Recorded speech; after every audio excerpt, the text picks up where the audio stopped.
tayo ng simple ulam. Inisang pichay with eggs. Ito ko na umpisahan.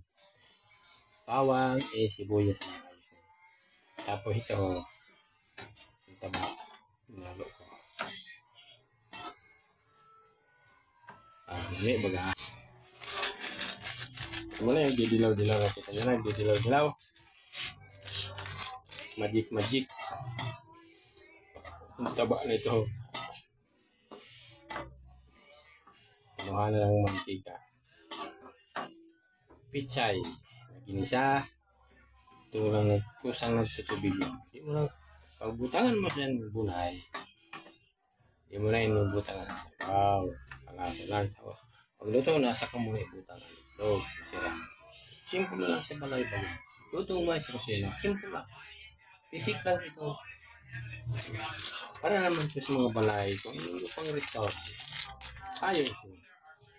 Ito basic lang para sa mga anak na marunong yung magluto, makadano sa kanilang magurang. Simple lang ito. Tanggal na natin ang itlog. Bunay.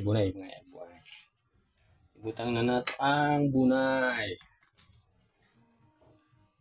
Tapos, samuon.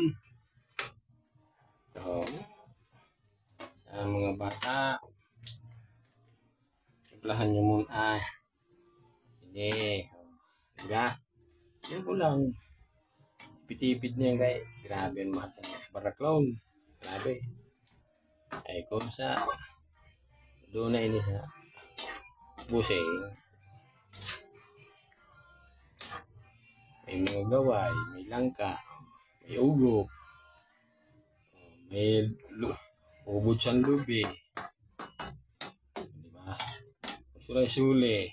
Tapos mamayabay ka ng mga sa tagong hasol. Ibangot mo sa langka. Masiram. Tipid ka pa. Diba? Diyos. See you. God bless. In follow. See you. Sabay-bayan lamang. Kanta-kanta. Tapos cooking ni Bado.